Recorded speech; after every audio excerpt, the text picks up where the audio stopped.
की। पूर्व प्रधानमंत्री चौधरी चरण सिंह की जयंती के मौके पर मुख्यमंत्री योगी आदित्यनाथ ने विधान भवन में उन्हें श्रद्धांजलि अर्पित की और किसान सम्मान दिवस का शुभारंभ किया। बता दें, इस खास मौके पर सीएम ने किसान समृद्धि योजना के तहत लाभार्थियों को ट्रैक्टर और चाबियां भी सौंपी।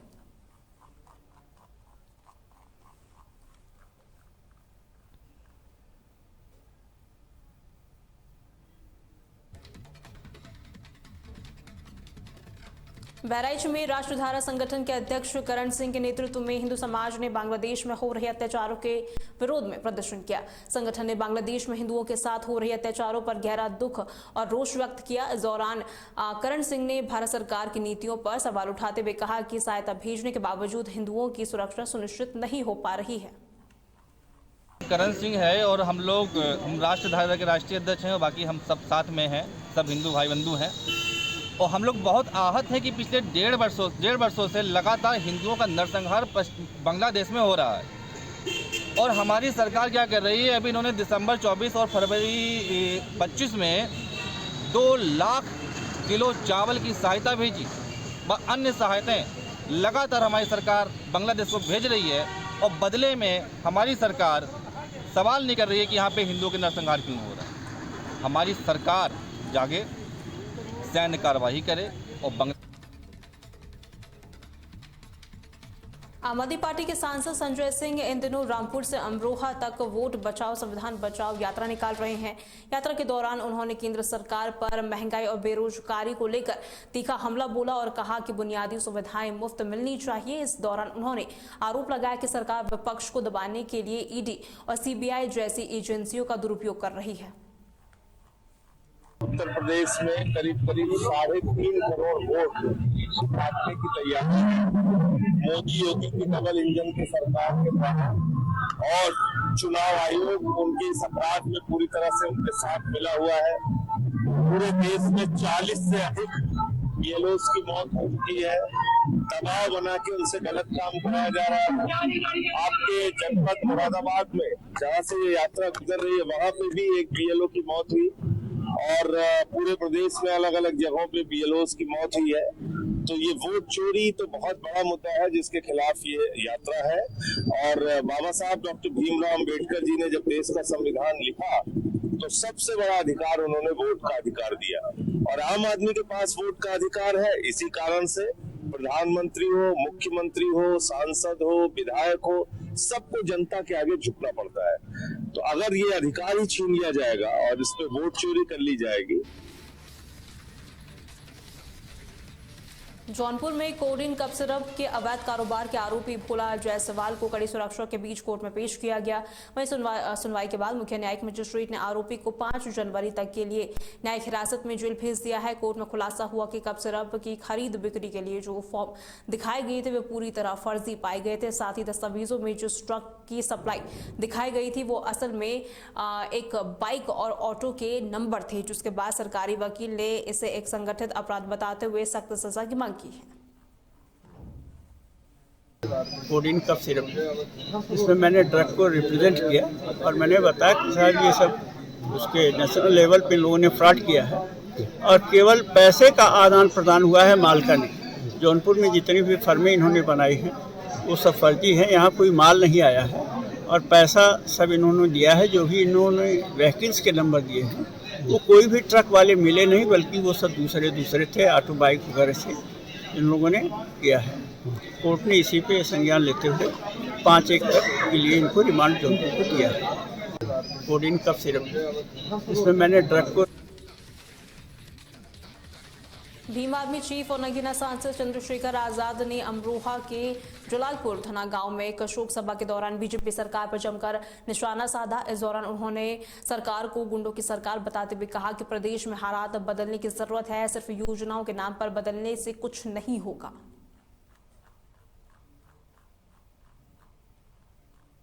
वो किसी पार्टी जुड़े, विपक्ष की पार्टी और सत्ता पक्ष की, उनकी जांच होनी चाहिए। सीबीआई के द्वारा जांच हो, सुप्रीम कोर्ट की निगरानी में जांच हो, जिससे दूध का दूध पानी का पानी हो और सख्त कार्रवाई हो। किसी को भी पैसे के भ्रष्टाचार के चक्कर में गरीबों की जान लेने की छूट नहीं दी जा सकती। इधर एक सेकंड सुनिए, वकील लोग आंदोलन कर रहे हैं, मैं खुद एक अधिवक्ता हूं। मैंने कानून मंत्री जी से मांग की ज्ञापन सौंपा कि एडवोकेट प्रोटेक्शन एक्ट लागू करो और पश्चिम में हाईकोर्ट बेंच बने। मैंने इसके लिए पार्लियामेंट में आवाज उठाई, केंद्रीय कानून मंत्री से भी मिलकर मांग की, सरकार इस मांग को नहीं सुन रही है। मैं अधिवक्ता भाइयों से कहना चाहता हूं, एक अधिवक्ता होने के नाते मैं उनके साथ हूं। अगर वो लखनऊ तक मार्च करेंगे तो उनके साथ चल के इस लड़ाई को लड़ने का काम करो, उनकी मांग को पूरा करें। आप सांसद हैं संजय सिंह, उन्होंने रामपुर से अमरोहा के पद यात्रा शुरू की है, वोट बचाओ संविधान बचाओ, क्या माना जाए, क्या एक सैनमारी हो रही है रामपुर से लेकर अमरोहा तक? नहीं, लोकतंत्र में सबको अधिकार है भाई। आप हम आज कार्यक्रम करें, कल आप किसी और से कहोगे कि भाई सेंधमारी हो रही है। लोकतंत्र में कोई मालिक थोड़ा ही है, जनता जिसके साथ जाएगी वही ताकतवर होगा। समझे नहीं समझे आप? मेरी बात को आप जानो, जनता का मूड अब बदलाव का है और अमरोहा में हमारी पार्टी के वरिष्ठ मिर्जापुर में प्रगतिशील युवा मंच के सदस्यों ने अरावली पर्वतमाला के संरक्षण की मांग को लेकर जिलाधिकारी को ज्ञापन सौंपा। इस दौरान पर्यावरण प्रेमियों ने सरकार के उस अध्यादेश का विरोध किया जिसमें 100 मीटर ऊंचाई वाली पहाड़ियों के संबंध में बदलाव किए गए हैं। उनकी मांग है कि अरावली क्षेत्र को इकोसिस्टम क्षेत्र घोषित किया जाए और वहां अवैध खनन पर पूर्ण प्रतिबंध लगाए जा सके। हम लोग प्रगतिशील युवा मंच के माध्यम से यहाँ पर इकट्ठा हुए हैं। जो लोग भी पर्यावरण को बचाने में यकीन रखते हैं, ये उन लोगों का जमावड़ा है। इस देश के अंदर अरावली पर्वत श्रृंखला देश की प्राचीनतम पर्वत श्रृंखलाओं में से एक है। पिछले दिनों सुप्रीम कोर्ट में सरकार ने एक हलफनामा दिया जिसमें उन्होंने कहा कि अरावली पर्वत श्रृंखला में ऊंचाई को आधार बनाया जाना चाहिए और उस पर सरकार सुप्रीम कोर्ट का एक निर्णय आया। उनका निर्णय आया यह कि सरकार 100 मीटर से जो कम की पहाड़ियाँ हैं उसको पहाड़ी नहीं मानेगी। इसके बाद 90% क्षेत्र जो अरावली की वन श्रृंखला है वो कहीं न कहीं उस पर खतरा आ गया है और खनन क्षेत्र में अडानी अंबानी। मिर्जापुर में जिला कांग्रेस कमेटी ने केंद्र सरकार द्वारा मनरेगा का नाम बदले जाने के विरोध में कलेक्ट्रेट पर जोरदार प्रदर्शन किया। इस दौरान कांग्रेस नेताओं ने कहा कि महात्मा गांधी का नाम मिटाने की कोशिश करना बीजेपी की गरीब विरोधी मानसिकता को दर्शाता है।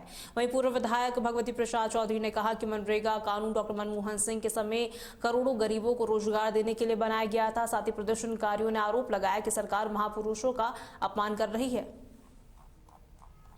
इस कानून का आधार था ग्रामीण मजदूरों के आर्थिक और सामाजिक सुधार के लिए एक रोजगार की गारंटी का ये कानून सोनिया गांधी के नेतृत्व में डॉक्टर मनमोहन सिंह जी ने अपनी सरकार में इसको लागू किया और किसी एक प्रदेश के लिए नहीं कि जहां चुनाव हो, पूरे देश के लिए उन्होंने लागू किया था। और आज उस कानून को बदल करके इस देश का वातावरण ही नहीं बिगाड़ रहे हैं, मजदूरों के भविष्य को बर्बाद करने का काम कर रहे हैं और जनता के सामने गांधी वर्सेस राम का एक नारा देकर के गुमराहियत का शिकार बनाना चाहते हैं, जबकि देश की जनता जान गई कि तुम तो वोट हमीरपुर के राजकीय स्पोर्ट स्टेडियम में 2 दिवसीय सांसद खेल प्रतिस्पर्धा का शुभारंभ राज्यसभा सांसद बाबूराम निषाद ने मशाल प्रज्वलित कर किया। इस भव्य प्रतियोगिता में जिले के 5 विधानसभाओं के सैकड़ों खिलाड़ी, एथलीट्स और कुश्ती, वॉलीबॉल और तमाम जो खेल है यहाँ पर खेले गए हैं। वहीं इस कार्यक्रम के दौरान सांसद ने अखिलेश यादव के ट्वीट पर पलटवार करते हुए कहा कि सपा प्रमुख को आरोप लगाने से पहले अपनी पिछली सरकार के हालात देखने चाहिए। के तहत बच्चों की खेल प्रतियोगिताएं स्टेडियम में शुरू हुई हैं। ये भारत सरकार खेल विभाग से संचालित हुए हैं और पूरे देश में मंडल स्तर पर, जिले स्तर पर, नगर स्तर पर, विधानसभाओं के स्तर पर, ग्रामीण अंचलों पर जाकर भी खेल को बढ़ावा देने के लिए, खेल के मैदान पर बच्चों का हौसला अफजाई करने के लिए और पूरे समाज को और नौजवानों को खेल से जोड़कर रखने के लिए, क्योंकि इससे शारीरिक मानसिक विकास होता है और जब शारीरिक मानसिक विकास होगा तो विभिन्न क्षेत्रों पर व्यक्ति प्रभावी होगा। और बहराइच में भारतीय किसान यूनियन के जिला अध्यक्ष राजकुमार वर्मा के नेतृत्व में किसानों ने विभिन्न समस्याओं को लेकर धरना दिया। इस दौरान किसानों ने मुख्य रूप से चिलवरिया चीनी मिल द्वारा बकाया गन्ना भुगतान न कराए जाने पर कड़ा विरोध किया। आरोप है कि मिल का करोड़ों रुपए का बैंकों में जमा है, लेकिन किसानों को उनका हक नहीं मिल पा रहा है। मैं रामकुमार वर्मा जनपद बहराइच जिला अध्यक्ष हत्या के संग आज एक बड़ी समस्या है चिरैया चीनी मिल गन्ना भुगतान को लेकर के, जो कि एक है इनका क्या नाम है जो NCLT है, इसमें RBI के जो अध्यक्ष हैं ये अपने खाते में 25 करोड़ रुपया, एक है PNB में जमा किए हैं 10 करोड़ रुपया, प्राइवेट लिमिटेड है और कई मैंने 4-5 बैंकों में ये खाता करीब 95 करोड़ रुपया धनराशि चिलौरिया की जमा किए हैं। ऐसे में किसानों का भुगतान हो सकता है। मुरादाबाद के दलपतपुर इलाके में पूर्ति विभाग ने बिना लाइसेंस चल रहे एक अवैध बायोडीजल पंप पर बड़ी कार्रवाई करते हुए उसे सील कर दिया। DSO संजीव कुमार के नेतृत्व में हुए इस छापेमारी में पंप से भारी मात्रा में संदिग्ध तरल पदार्थ और ईंधन बरामद किया गया। करणपुर मार्ग पर अवैध रूप से एक डीजल पंप स्थापित करके उसमें खरीद बिक्री किया जा रहा है वहाँ से डीजल पंप, जिसका उसके पास कोई लाइसेंस नहीं है। इस सूचना के आधार पे संतोष कुमार पूर्व निरीक्षक, हृदय कुमार पूर्व निरीक्षक, सुरेंद्र पूर्व लिपिक, दीपक पूर्व लिपिक की एक साइड टीम बना करके पूरी इसकी जांच की गई मौके पर। और जांच के दौरान एक घनी आबादी के बीच में एक डिस्पेंसिंग यूनिट स्थापित पाया गया, जिसमें 2 टैंक भी स्थापित पाए गए 950 लीटर के। उसकी जांच करने पर उसके द्वारा उससे बिक्री भी किया गया, डीजल की पर्ची पाई गई। उसके पास न तो डीजल का कोई लाइसेंस पाया गया और न तो जिलाधिकारी महोदय। शामली के गड़ी दौलत गांव में बुर्का न पहनने पर पत्नी और 2 बेटियों की हत्या के मामले में पुलिस को बड़ी सफलता मिली है। बता दें, पुलिस ने आरोपी पति फारूक को हथियार सप्लाई करने वाले आरोपी मुबारक को गिरफ्तार कर लिया है। इस दौरान मुबारक के पास अवैध तमंचा और कारतूस भी बरामद किए गए हैं और उसे जेल भेज दिया गया है। थाना कांदला पर कुछ दिन पूर्व एक घटना हुई थी, जिसमें एक व्यक्ति द्वारा अपनी पत्नी तथा 2 बच्चियों को मारकर दफना दिया गया था। इस संबंध में जब आगे की जांच हमारे द्वारा की गई टीम के द्वारा, तो पाया गया कि एक व्यक्ति जिसका नाम मुबारक है, जो थाना कैराना का रहने वाला है, उसके पास से ही उसने वह तमंचा लिया था। थाना कांदा द्वारा उस व्यक्ति मुबारक को गिरफ्तार कर लिया गया है तथा उसके पास से 315 बोर का तमंचा तथा 2 315 बोर के कारतूस तथा 2 7.62 बोर के कारतूस जो कि प्रतिबंधित हैं, उसके पास से बरामद हुए हैं।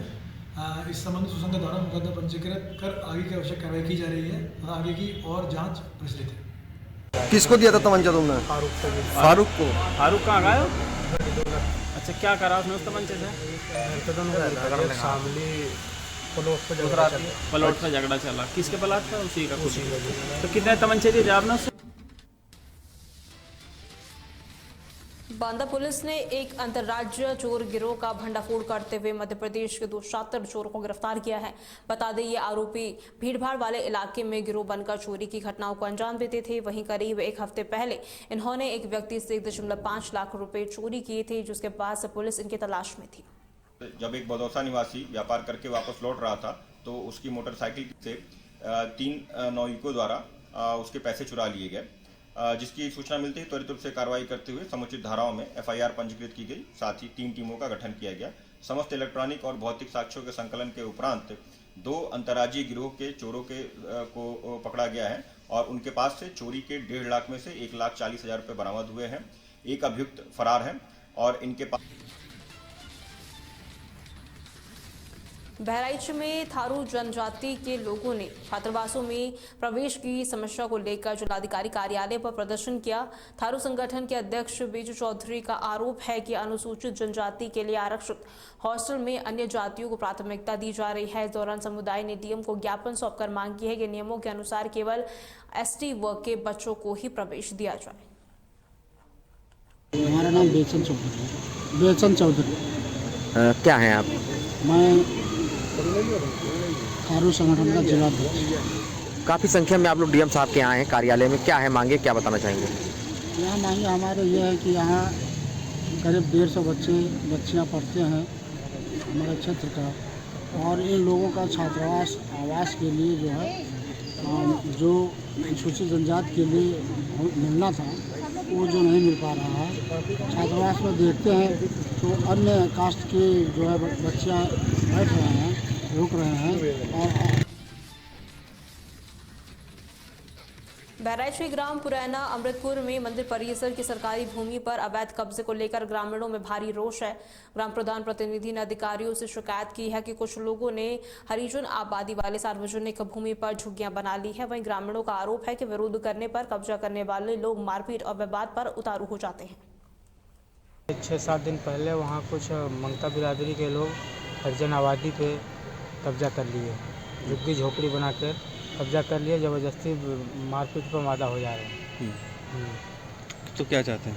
हम चाहते हैं मंदिर परिसर की ज़मीन है, इसको जल्द से जल्द खाली करवा करके और सब किसी आदमी जो भी आदमी है सबको बरात टिकाने और बरात रुकाने की जगह नहीं है कोई, इसलिए वहाँ सार्वजनिक भूमि के रूप में। श्रावस्ती के गिलौला थाना क्षेत्र में पुलिस और बदमाशों के बीच हुई मुठभेड़ में 25,000 का इनामी अपराधी मैसर अंसारी घायल हो गया। बता दें, इस मुठभेड़ में पुलिस की जवाबी फायरिंग में आरोपी के पैर में गोली लगी। वहीं पुलिस ने मौके से उसके 2 अन्य साथियों को भी गिरफ्तार किया है, जो कई अपराध है उनमें वांछित थे। 2025 को थाना गिलौला में एक मुठभेड़ की सूचना प्राप्त हुई, जिसमें एक व्यक्ति, इसका नाम मैसर अंसारी है, जो कि जनपद बहराइच का निवासी है। इसके पैर में का नाम क्रमशः मैनुद्दीन जनपद बहराइच एवं अनवर अली जनपद बहराइच, इन 2 व्यक्तियों की गिरफ्तारी हुई है। ये सभी अभियुक्त जनपद के 6 अलग अलग अभियोगों में वांछित थे, जिनमें थाना बिनगा, थाना इकोना, थाना NMPT और थाना गिलौला पर मुकदमे पंजीकृत थे। इन सभी मुकदमों में ये वांछित चल रहे थे। मैसर अंसारी पर कुल अमेठी के मुसाफिरखाना इलाके में घने कोहरे के कारण 7 वाहन आपस में टकरा गए, जिसमें 2 लोगों की मौके पर मौत हो गई। बता दें, यह हादसा लखनऊ वाराणसी हाईवे के फ्लाईओवर पर हुआ, जहां एक ट्रक डिवाइडर से टकराने के बाद बस और कारें आपस में भिड़ गई। वहीं इस दुर्घटना में कुल 18 लोग घायल हुए हैं, जिनमें से गंभीर लोगों को ट्रॉमा सेंटर रेफर कर दिया गया है।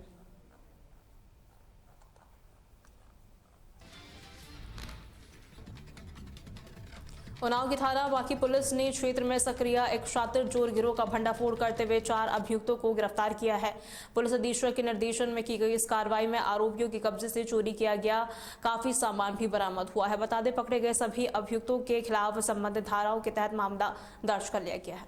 कि जब मैंने जिले में नया ज्वाइन किया था, उसी के कुछ दिन बाद 24 सितंबर 25 को कुरारी कला गाँव में एक पुलिस विभाग का ही आप कर्मचारी मान लीजिए, होमगार्ड है, इस समय कानपुर में काम कर रहे हैं, उनके यहाँ चोरी हुई थी, जिसमें मुकदमा लिखा गया था 399/25। और दूसरी चोरी हमीरपुर के ग्राम प्रधान के यहाँ हुई थी, जो 23 अक्टूबर को हुआ था। ये दोनों थाना क्षेत्र माखी में हुए थे, ये बड़ी चोरियाँ थी। फिर दोनों चोरी में फिर टीम लगी हुई थी और इसमें आज जाकर के सफलता मिली है, जिसमें 4 अभियुक्त गिरफ्तार किए गए हैं। चारों का कोई क्रिमिनल हिस्ट्री अद्यतन नहीं है, लेकिन इन्होंने कई घटनाएं स्वीकार किया है, जिसमें 2 माखी का है। अमरोहा में फास्ट फूड खाने की शौकीन 16 साल की किशोरी के इलाज के दौरान दिल्ली एम्स में मौत हो गई। परिजनों के अनुसार किशोरी की जंक फूड खाने से आंतें खराब हो गई थी। मुरादाबाद के एक निजी अस्पताल में उसका ऑपरेशन भी हुआ था, लेकिन सुधार न होने पर उसे दिल्ली एम्स ले जाया गया, जहां हार्ट फेल होने की वजह से उसकी मौत हो गई। सर, क्या नाम है आपका? मेरा नाम साजिद खान राजा है, मोहल्ला कोना अमरोहा का निवासी हूँ मैं। अभी जो दिल्ली में एम्स में एक बच्चे की मौत हुई है, किस वजह से हुई है, क्या कारण रहा है? ये सब इस वजह से हुई है, जो आजकल बच्चों में एक नया शौक लग गया है फास्ट फूड खाने का। हमारी बिटिया भी इस चीज़ की शौकीन हो गई थी, वो सारा दिन ये घर में fast food, chips, burger, momos और ये अपना जितनी भी पनीर उल्टा सीधा ये सब खाने की शौकीन हो गई थी। वो खाती थी, कुछ हमारी लापरवाही थी, हमने कभी उस पर ध्यान नहीं दिया। उसके बाद वो उसका बढ़ता रहा। उसको मेरठ में पुलिस ने एक पशु व्यापारी को हनी ट्रैप के जाल से मुक्त कराते हुए युवती और उसके साथियों को गिरफ्तार किया है। बता दें, हापुड़ निवासी व्यापारी कुछ दिन पहले ही एक युवती के संपर्क में आया था, जिसे उसे मिलने के बहाने बुलाकर बंधक बना लिया था। हिस्ट्री शीटर सागर भारती और उसके साथियों ने व्यापारी को छोड़ने के बदले 10 लाख रुपए की रंगदारी भी मांगी थी, जिसके बाद सूचना मिलते ही मेरठ पुलिस ने कार्रवाई करते हुए व्यापारी को और बदमाशों को यहाँ पर उन्हें पकड़ लिया है। पुलिस को शाम में सूचना मिली थी कि एक व्यक्ति जिसका नाम शान है, तिलकुआ हापुड़ का वो रहने वाला है, कि उसको बंधक बनाया हुआ है और कुछ पड़ोसियों ने, आसपास के पड़ोसी जहां पर उसे बंधक बनाया गया था वहां पे उसे छुड़वाया गया है। इस सूचना पर पुलिस वहां मौके पर पहुंची थी। प्रारंभिक जांच में शानू द्वारा बताया गया कि उसके एक महिला से संबंध बन गए थे। महिला द्वारा उसको एक हफ्ते पूर्व पहले कॉल किया गया था, बाद में रॉन्ग नंबर की बात कहते हुए कॉल कट कर दिया था। बाद में इन दोनों के बीच में बातचीत शुरू होने लगी थी। बातचीत होने के उपरांत महिला ने उस व्यक्ति को मिलने के लिए बुलाया था और इस सूचना पर वो हापुड़ से इससे मिलने आया था। श्रावस्ती साइबर सेल ने बड़ी कार्रवाई करते हुए सरकारी योजनाओं के नाम पर ठगी करने वाले गिरोह के 2 शातिर सदस्यों को गिरफ्तार किया है। बता दें, सिरसिया और सोनवा साइबर सेल की संयुक्त टीम ने इन अभियुक्तों को दबोचा, जो किराए के खातों के जरिए लोगों को अपना शिकार बनाते थे। वहीं जांच में इन खातों में से करीब 56 लाख रुपए के अवैध लेन देन का बड़ा मामला सामने आया है। और थाना सिरसिया में 2 साइबर ठगों की गिरफ्तारी हुई है। इस संबंध में दोनों थानों पर 2 मुकदमे पंजीकृत किए गए हैं, जो कि BNS की धारा 3(5), 111, 319(2), 318(4) और 351(3), 352 और 111 BNS में पंजीकृत किए गए हैं। इसमें टोटल दोनों मुकदमे मिलाकर 5 अभियुक्त हैं, जिनमें से 2 अभियुक्तों की गिरफ्तारी हो गई है। इन अभियुक्तों का जो मोडस ऑपरेंडी था, ये जो गरीब और किसान व्यक्ति हैं उनको सरकारी योजनाओं का लाभ दिलाकर खाते खुलवाते थे।